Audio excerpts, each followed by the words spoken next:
jornalista, escritor, professor, historiador, radialista, budista. Essa personalidade de várias facetas vem inspirando gerações ao longo de sua bem-sucedida carreira. Heródoto Barbeiro traduziu nos seus 58 livros toda a sua vivência. Dorme pouco e aproveita os intervalos entre as inúmeras atividades no dia para escrever ou até distrair a cabeça com palavras cruzadas. Heródoto Barbeiro é o nosso convidado de hoje no Cultura e Saber. Heródoto, você tem mais de 50 livros, 58 pelos meus cálculos, não sei se faltou algum aí. Como é que foram os processos, como é que você resolveu se tornar escritor também? Olha, aprendi muito com um companheiro nosso, jornalista, chamado Carlos Heitor Coni. Eu trabalhei com o Coni vários anos. E o Coni me ensinou o seguinte: olha, meu, se você quiser escrever um livro, não adianta você chegar lá e ficar sentado aí na frente do computador 3 horas, não. Tem que fazer assim, todo dia, você vai lá e escreve só meia hora e para. Aí você não percebe, quando você percebe, você já escreveu um monte de coisa. Então eu acho que isso é uma técnica para ser utilizada, não é para ficar o tempo inteiro em cima, porque, a não ser que você tenha uma inspiração. Mas quando depende de pesquisa, quando depende de alguma coisa assim, é bom a gente trabalhar pouco. E trabalhando pouco todo dia, você faz muitos livros, como eu fiz. Olha, eu suspirei porque o Coni é realmente uma das minhas referências, é fantástico, Quase Memória, que é um dos grandes livros dele, é fantástico de fato, e eu nem sabia que você ia falar sobre ele, que é realmente um dos grandes escritores brasileiros, com toda certeza, e é com certeza uma grande referência para muita gente.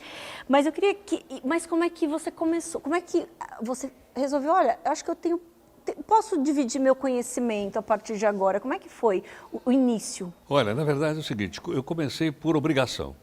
Eu fui professor de história.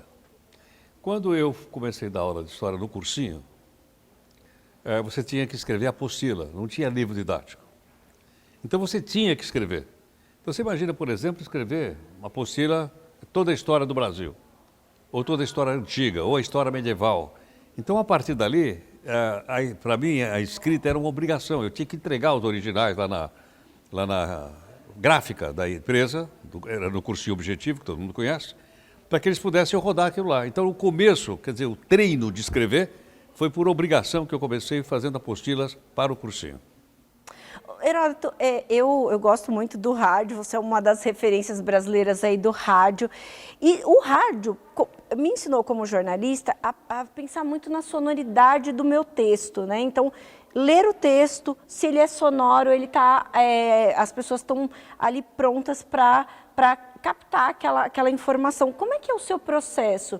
E de alguma forma o rádio também ajuda a fazer essa interligação aí com a escrita? Como é que é? Olha, tem uma regra do jornalismo, que serve para o rádio, mas serve para todas as outras plataformas de jornalismo, que é o seguinte: tem que escrever fácil.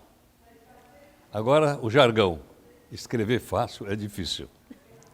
Por que eu vou dizer nosocômio se eu não posso dizer hospital? Por que eu vou dizer facultativo se eu não digo médico?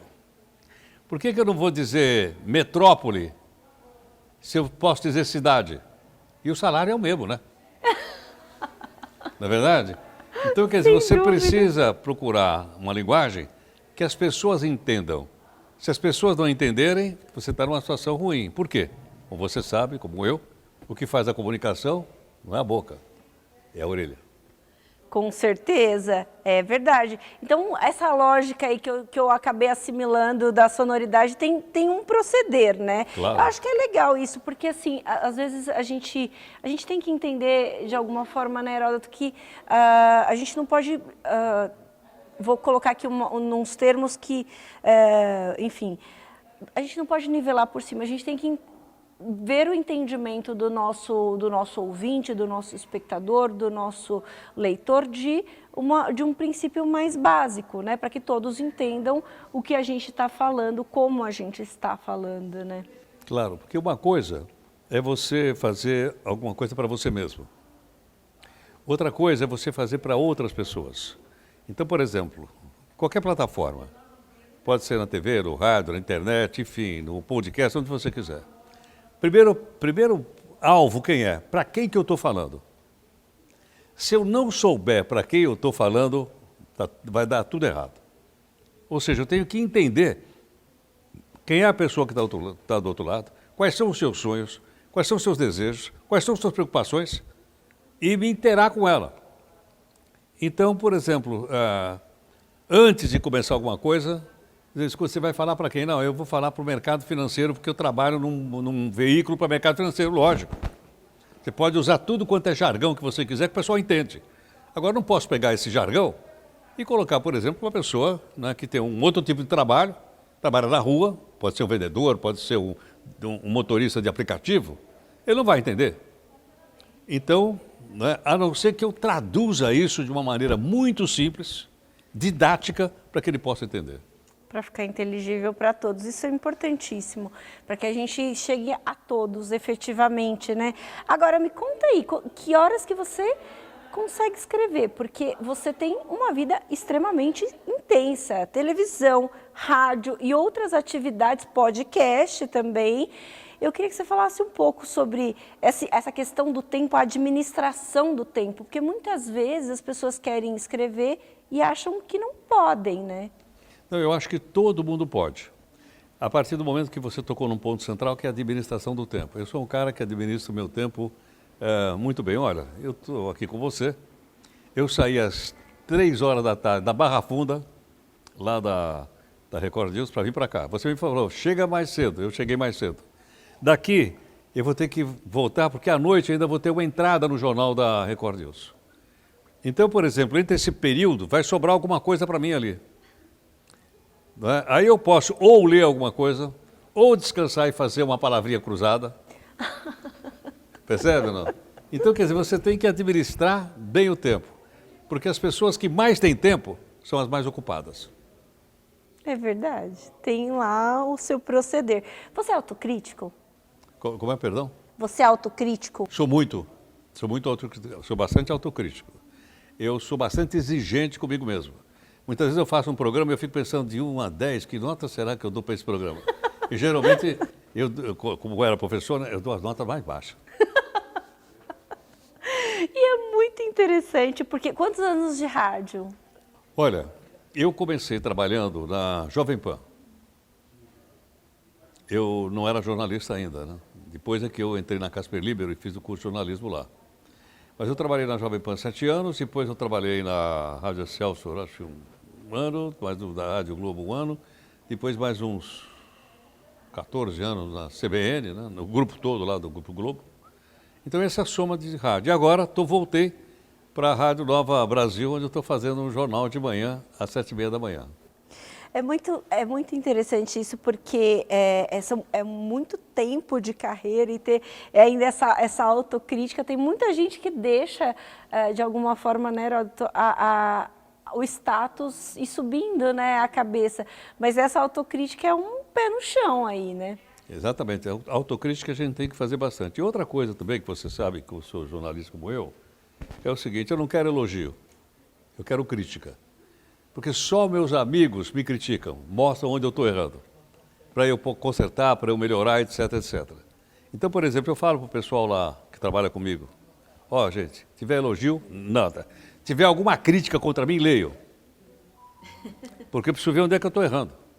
E outra coisa, a gente lembrar que muitas vezes a crítica pode ser procedente, às vezes não pode ser procedente, mas ainda assim eu acho que a pessoa tem o direito de criticar. Como é que é esse start para você? Porque isso é uma tendência, me parece, né? As pessoas estão num determinado tema, começam a escrever e vão se aprofundando em pesquisa nesse determinado tema e faz uma série.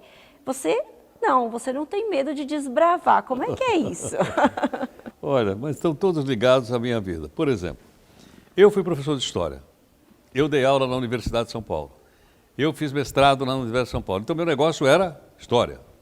Então, meus primeiros livros eram História. Né? E tem vários livros de História. Bom, na medida que eu fui passando a ser jornalista, eu passei a me preocupar com o jornalismo. Então, meus livros estão ligados à profissão que eu exerci depois que eu sou jornalista. Então, tenho alguns livros lá sobre jornalismo.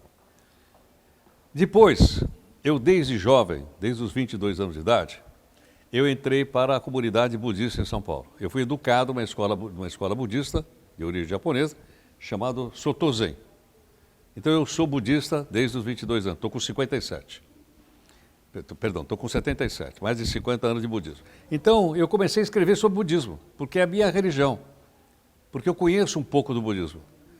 Então, quer dizer, os livros estão diretamente ligados àquilo que eu faço. Muito bem, isso é importante. Você destaca um dos seus livros? É como a grande referência para você, aquele livro que você fala, olha... Posso dar duas referências? Claro, por favor. É o seguinte, eu nasci no centro de São Paulo. Eu sou da Baixada do Glicério. Certo ou não? Meu pai era dono de bar na Baixada do Glicério. Depois meu pai tinha oficina mecânica na Baixada do Glicério. Eu trabalhei na oficina mecânica do meu pai. Eu fui office boy no centro de São Paulo. Eu só podia escrever um livro sobre o centro de São Paulo. Então eu tenho um livro da editora Boitempo chamado Meu Querido Velho Centro, em que eu conto histórias do centro que eu vivi lá. Então esse é um. O outro, que eu gosto bastante, chama Os Sábios, em que é uma história de ficção baseada na realidade. O que eu descobri? No século V a.C. nascer, o Buda era contemporâneo do Sócrates, do Lao Tse, do Confúcio e também do Zoroastro. Eles viveram no mesmo século. Eu falei, caramba, que legal. E se eles se encontrassem? Aí eu bolei o seguinte, eles vão se encontrar. Mas quem que vai anotar o que esses caras vão escrever? Aí disseram, tem um cara lá na Grécia que já escreveu umas histórias aí, é capaz dele vir. O nome dele era Heródoto de Halicarnasso, o verdadeiro. Então eu juntei essa turma toda e o livro se chama Os Sábios, publicado pela editora Almedina. Muito bem, esse foi conveniente, esse Heródoto aí no meio do caminho, com certeza, não há dúvidas disso. Agora, você falou que fez alguns livros de jornalismo, e eu queria aqui dar até esse depoimento que os livros do Heródoto, para quem é jornalista, para quem está em formação, são referências, com certeza absoluta. Como é que é essa interação? Muitas faculdades de jornalismo usam os seus livros para conversar, dialogar ali com os alunos, levar a vivência de um profissional ali para a sala de aula. Você, de alguma forma, assimila esse feedback deles? Olha, eu assimilo bastante porque sou muito procurado pelos alunos de curso de jornalismo. Você mesmo sabe disso. Então, o que acontece? Sempre que alguém do curso de jornalismo me procura, eu procuro atender. Por que razão? Porque eu aprendo com eles. Eles são de outra geração diferente da minha. Eles pensam de maneira diferente do que eu. Eu sou da época dos dinossauros. E esse pessoal é da época da tecnologia. Então, eu troco muito essa experiência com eles e isso, para mim, é extremamente importante. Então, quer dizer, os livros de jornalismo, eles mudam porque mudou a tecnologia, mas tem uma coisa que não muda, que são aquelas questões centrais básicas do jornalismo. Por exemplo, busca da isenção. Né? Por exemplo, compromisso com a democracia, respeito pelos direitos humanos, busca do interesse público. Isso não muda. Isso é transversal. Né? Então, por isso que os livros que eu escrevi de jornalismo, o primeiro capítulo é Código de Ética. Isso tem um valor tão grande, né, realmente de referência para as pessoas, para que todo mundo entenda o que de fato faz o jornalista e quais são os compromissos, né, os compromissos éticos que cada um de nós temos com a nossa informação, né? Isso é muitíssimo importante. Agora, quais são as suas fontes de pesquisa? Como é que você falou para mim, antes da gente começar, que está ali no processo de escrita de um livro. Como é que são as suas fontes de pesquisa para que você consiga construir as suas obras? Por exemplo, esse aqui, que é um livro sobre o Buda. Sabe quantas vezes eu já fui na Índia? 5. Vou a 6ª vez agora. Onde eu aprendi isso? Dos livros, sem dúvida alguma, mas também na convivência que eu tive na Índia. Então, quer dizer, é da prática. Esse outro aqui é sobre 100 anos de rádio. Onde eu aprendi isso? Fazendo rádio. E esse livro aqui, você já ouviu falar em livro de dupla plataforma ou não? É digital e... É. Sim. Por quê? Porque ele está de papel e tinta mas todos os depoimentos estão em QR Code. Ou seja, em vez de eu reescrever aqui o que a pessoa disse, se você quiser saber quem é, o que ele diz, você clica aqui com o celular e ele fala com você. E esse outro terceiro livro aqui é porque, como eu trabalho com a mídia, há uma relação muito grande entre mídia e o mundo corporativo. Eu dou a mídia para o mundo corporativo. Tem aqui algumas lições a respeito do mundo corporativo. Então, é dessa forma que eu vejo. E consultando outros livros, tanto que no final de todo mundo tem lá, para saber mais. Aí eu boto o nome de todo mundo lá atrás. Você falou um pouquinho da questão do digital, que eu achei essa ideia aqui fabulosa. Essa ideia não foi minha, viu?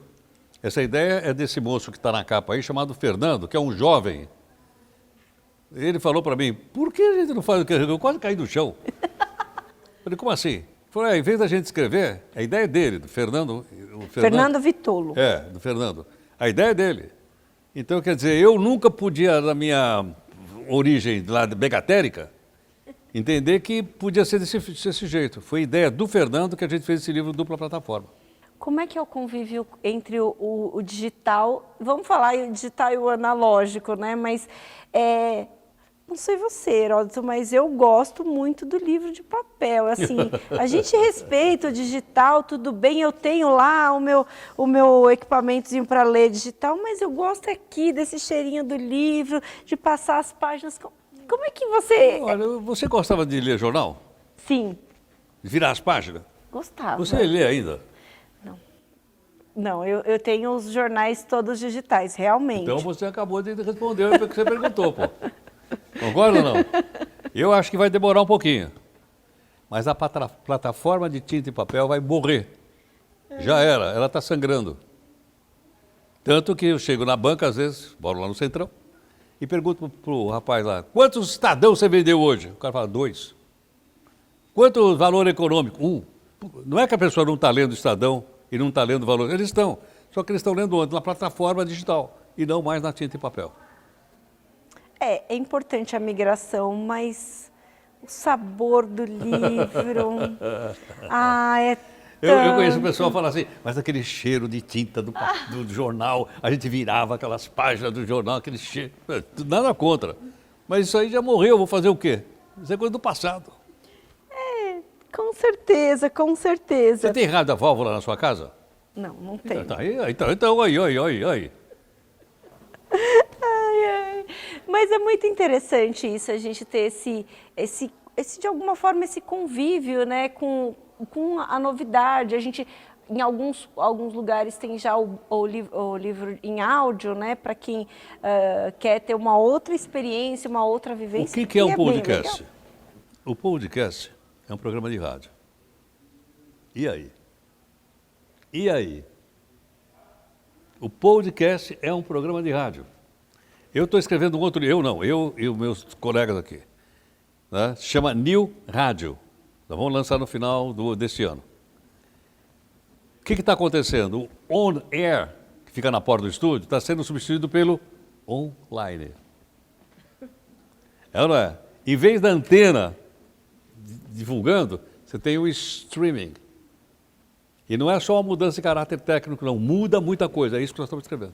E é verdade, é uma abrangência também muito maior. E aí... Você já imaginou algum estúdio de rádio hoje que não tem imagem?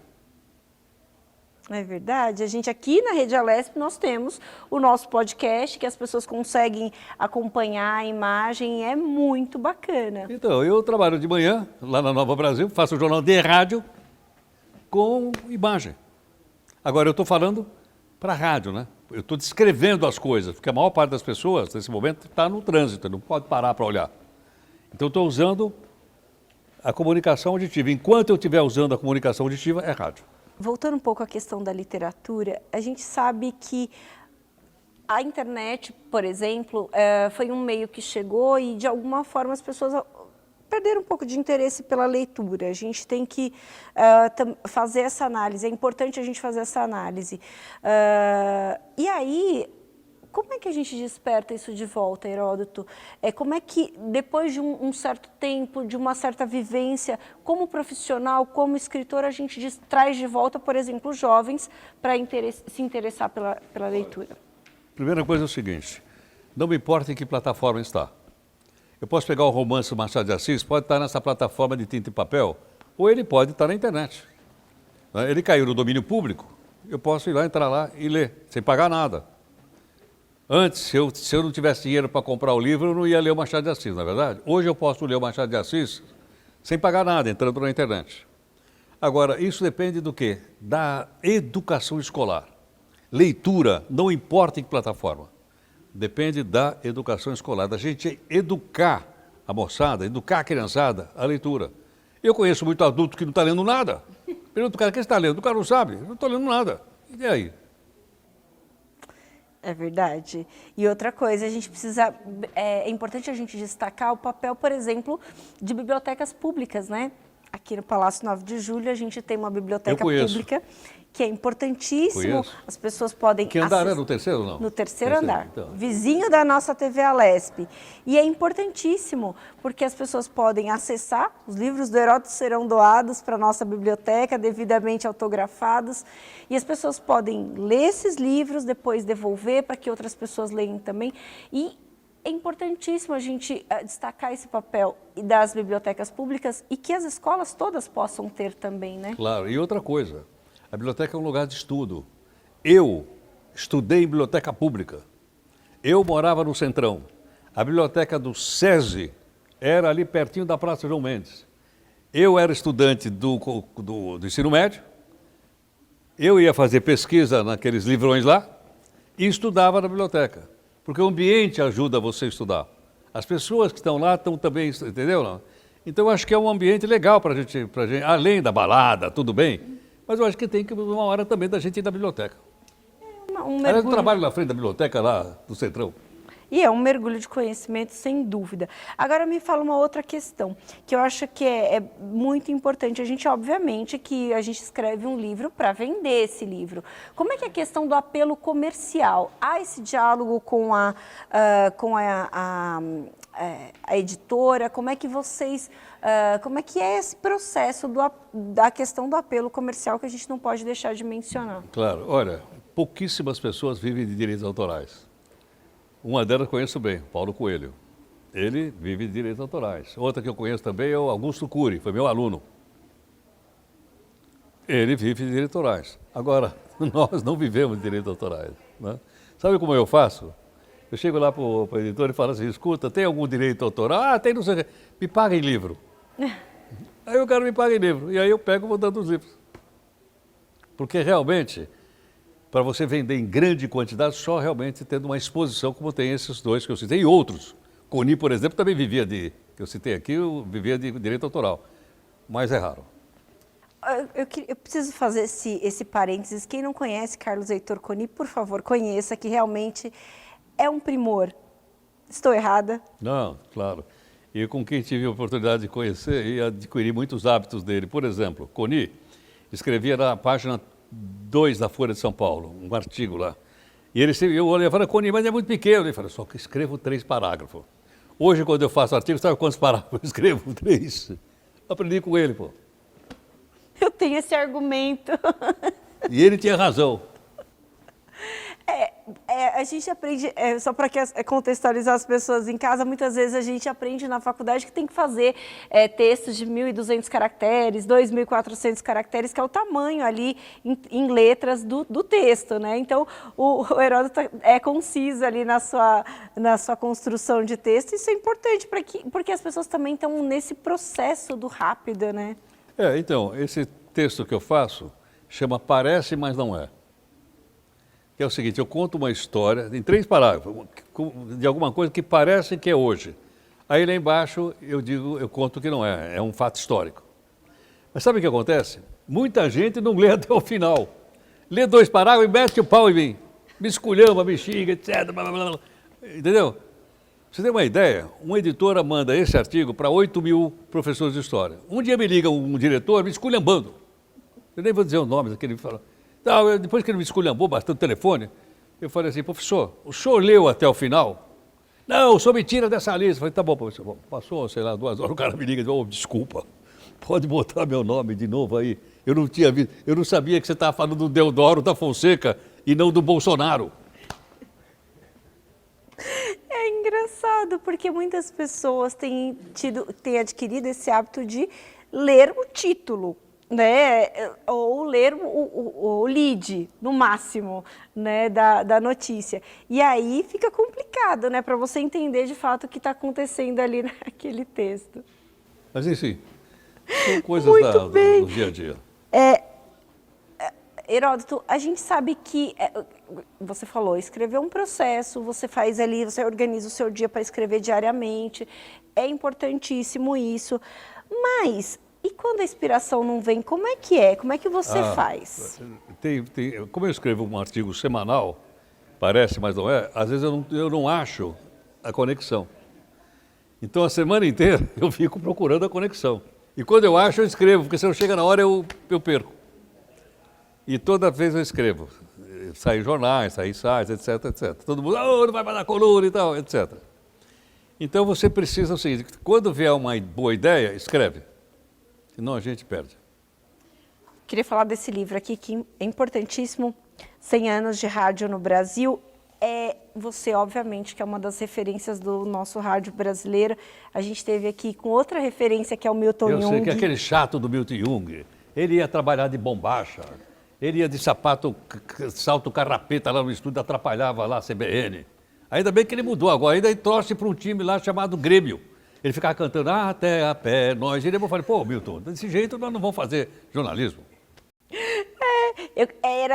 Era sobre isso, os bastidores do rádio. Porque, assim, é tão interessante a gente lançar esse olhar, porque o rádio é um meio que a gente ativa o imaginário, sempre foi isso. Obviamente que agora a gente tem ali uma questão alternativa aí, que é o rádio com TV junto ali, que é o podcast tem proporcionado muito isso. Mas eu queria que você falasse um pouco desses bastidores, desses 100 anos.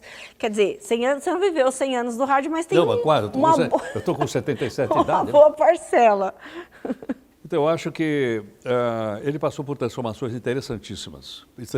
Quando eu comecei a trabalhar em rádio, trabalhei na Jovem Pan, as rádios jornalísticas quase não tinham audiência.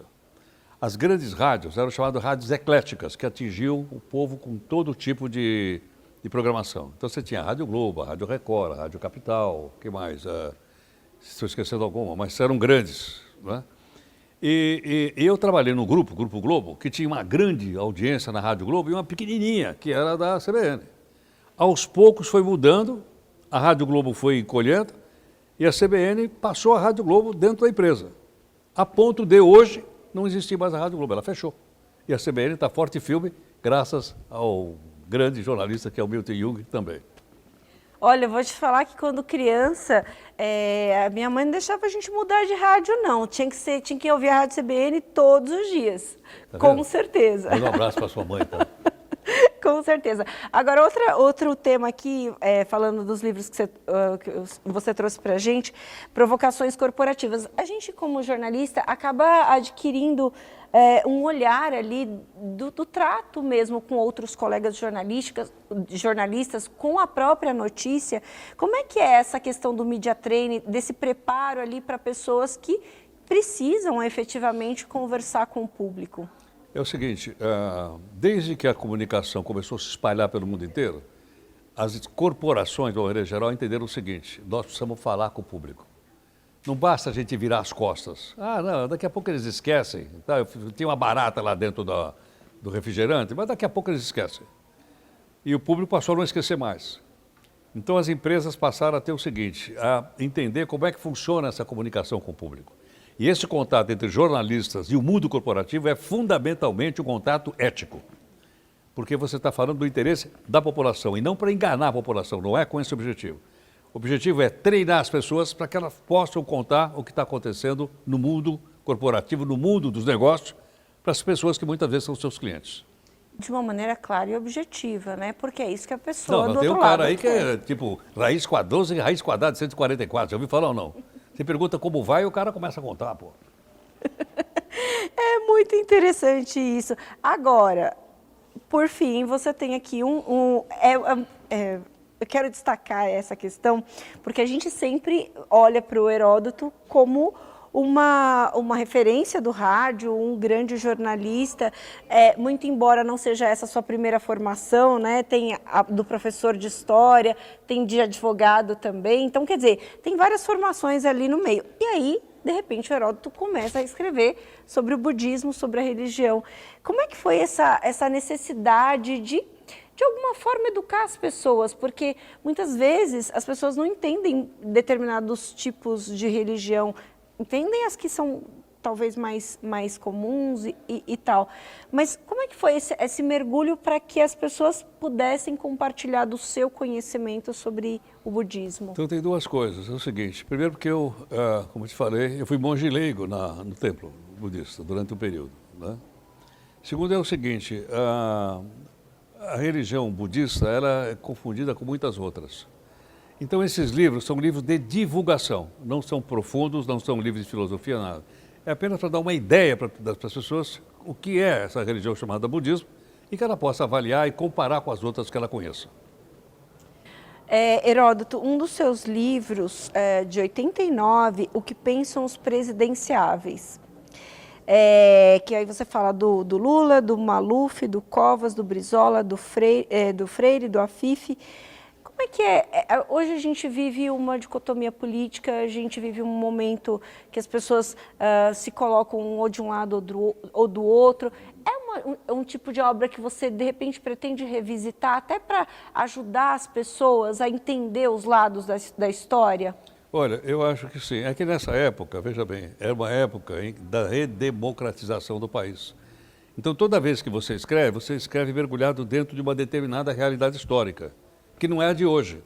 Hoje as pessoas entendem, ou acham que entendem, ou procuram entender, o que é esquerda, o que é direita, o que é liberalismo, o que é socialismo e tal.